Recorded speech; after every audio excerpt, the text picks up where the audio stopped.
Loyal loyal honest ಅದೆಲ್ಲ ಸಖತ್ ಇಷ್ಟ ಆಗುತ್ತೆ. And Sita full complete story ಗೊತ್ತು ನನಗೆ. ಆ್ಯಂಡ್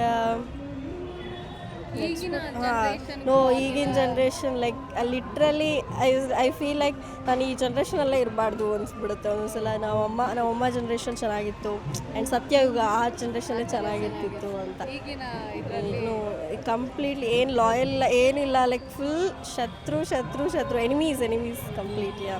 ಈಗ ರಾಮನ ಈಗ ಒಂದು ಪುರಾಣದ ಕಥೆಗಳಲ್ಲಿ ಈಗ ರಾಮಾಯಣದಲ್ಲೇ ಇಟ್ಕೊಳ್ಳಿ, ನಿಮಗೆ ಅವ್ರ ಥರ ಇದ್ರೆ ನಾನು ಇವ್ರ ಥರ ಇರಬೇಕು ಅಂತ ನನಗೆ ಆಸೆ ಅಂದರೆ ಯಾವ ಕ್ಯಾರೆಕ್ಟರ್ ನಾನು ಚೂಸ್ ಮಾಡ್ತೇನೆ? ನಾನು ಲಕ್ಷ್ಮಣ. ಯಾಕೆ ಅಣ್ಣ, ನನಗೆ ಅಣ್ಣ ಅಂದರೆ ತುಂಬ ಇಷ್ಟ. ಬ್ರದರ್ ಇರಬೇಕಿತ್ತು ಅಂತ ಯಾವಾಗಲೂ ಲೈಕ್ ಫೀಲ್, ಬಟ್ ತಮ್ಮ ಇದ್ದಾರೆ ನನಗೆ. ಸೊ ಅಣ್ಣ ಇದ್ದಿದ್ರೆ ಆ ಥರ ಅಣ್ಣನ ಜೊತೆನೇ ತಿರುಗಾಡ್ಬೋದಿತ್ತು, ಮತ್ತು ಹೇಳ್ಕೊಬೋದಿತ್ತು ಅಣ್ಣ ಹಾಗೆ ಹೀಗೆ ಅಂತ. ಬ್ರದರ್ ಬಗ್ಗೆ ಎಲ್ಡರ್ ಬ್ರದರ್ ಅಂದರೆ ಒಂದೇನೋ ಇದು ಬೂಸ್ಟ್ ಆ್ಯಂಡ್ ಮೋಟಿವೇಟ್ ಮಾಡ್ತಾರಲ್ಲ ಅವರು ಕೂಡ ಬ್ರದರ್ಸ್.